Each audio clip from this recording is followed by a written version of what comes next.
मित्रांनो, आपल्याकडे साप्ताहिक चालू आहे. बऱ्याच दिवसापासून आपण ती बघत ऐकतो, पण आता आपण सध्या जाऊन शेअर केली किंवा बघितली आपण.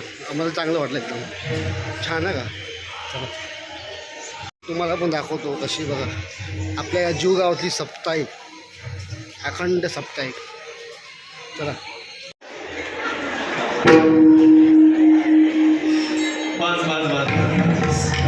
मिळाली आल्याच्या नंतर जाऊ. एवढी तरी बुद्धी आमची तल्लख आहे. आता सोपं विचारतो आणि 5वं विचारतो, ते उत्तर द्या. 1,500 रुपये घेऊन जा. 500 आणि 1000, 1,500 घेऊन जा. आणि आता पण 5वा प्रश्न आणि अंतिम आहे. आम्ही मेल्यानंतर लोकांनी तुळशीचा हार गळ्यात टाकावं हे चांगलं का जिवंत असताना तुळशीची माळ गळ्यात टाकावी हे चांगलं? आता बोला. कदाचित शेवटला ऐकू गेलं नसेल. बुवा इकडे खुर्चीत बसल्या त्यांना ऐकू गेलं नसेल. परत एकदा विचारतो, आम्ही मेल्यानंतर लोकांनी तुळशीचा हार गळ्यात टाकावं हे चांगलं का जिवंत असताना तुळशीची माळ गळ्यात टाकावी हे चांगलं? मग का घालत नाही तुम्ही?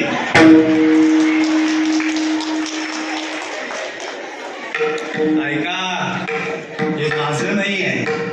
प्रत्येक याला पुरावा देत नाही. बा नामदेवाने एवढं गोड सांगितलंय, तुमचं हित जर तुम्हाला साधून घ्यायचं आहे तर परमार्थ गेल्यानंतर होत नाही, परमार्थ जिवंत असताना होतो.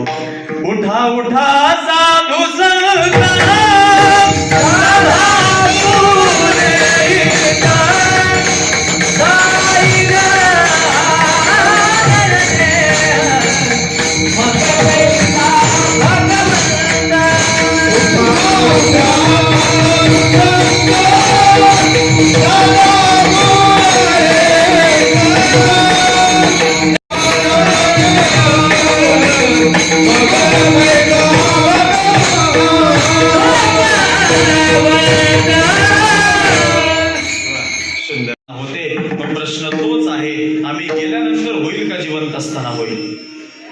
जिवंत असताना होईल ना? सोपं आहे ना? अगदी तुम्हाला सोपं सांगतो मायबाप. जगाच्या मालकानं कशा करता पाठवले ज्या वेळेला उद्दिष्ट, या 5 प्रश्नांची उत्तरं मिळाली, तुमचं आयुष्य आणि जगणं आनंदात निभावत आहे. संत म्हणतात, मी कशा करता आलं ना हे उद्दिष्ट ओळखा. पाहे शरीराची आगावा, जया लागी आले पांडवा, तो कार्यात्वा गवा सांडोलिया. ज्ञानोबा म्हणतात. आणि याच्या पुढे सांगू, ज्ञानोबाचं एक गोड प्रमाण आहे. ज्ञानोबा म्हणतात, संपूर्ण आयुष्य नाही त्याच्या चरणावर लीन भाव. तस्मात्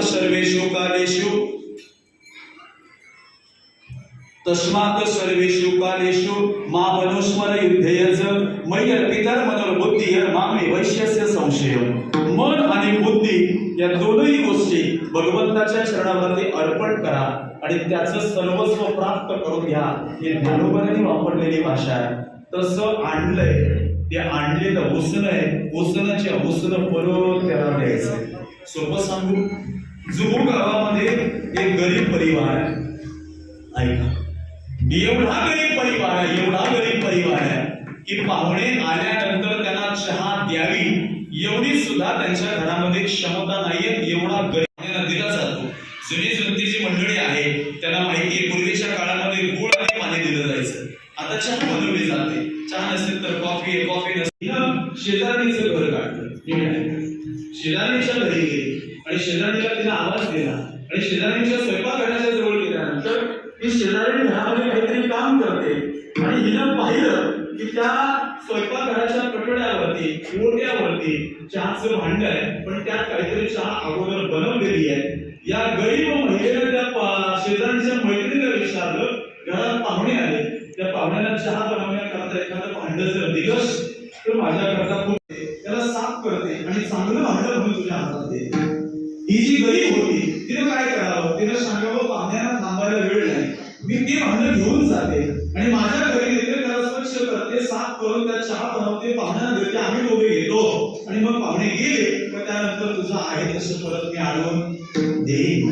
तिनं तसंच्या तसं भांड उचललं, जे खरकट होतं घरी आणलं, स्वच्छ केलं, चहा ठेवली, पाहुण्यांना दिली, स्वतः घेतली, गप्पा झाल्या आणि पाहुणे निघून गेले. ऐका, विचारतो, शेजारी द्यायची वेळ आली, तुमच्याकडे काय पद्धत आहे?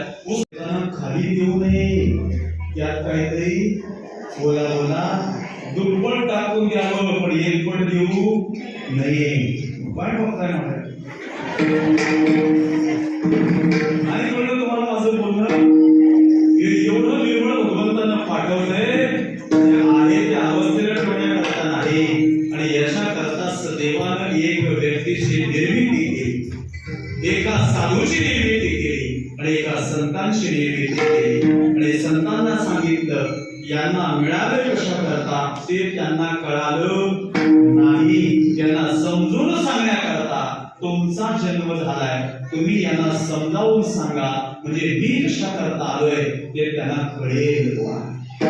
मग आम्हाला सांगत असताना संत माऊली सांगतात किंवा संतांची पद सांगतात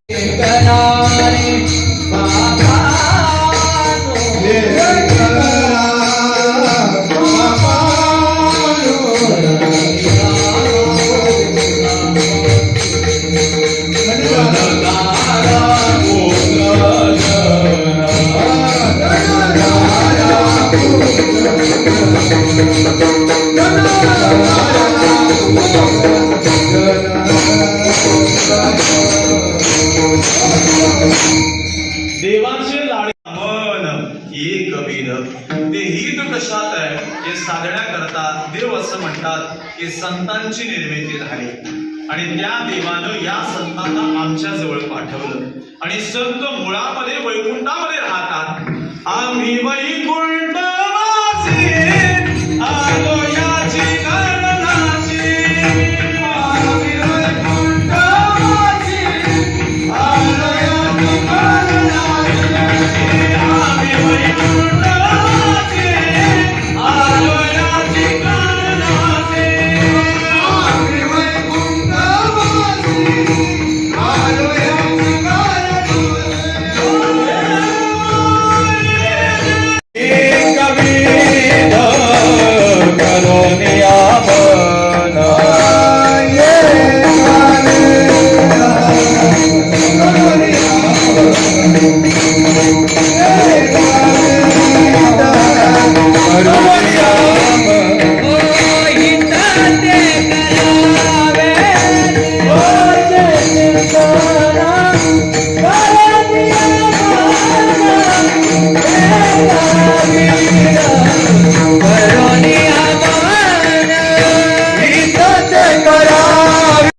जाग व्हायला सांगितलंय.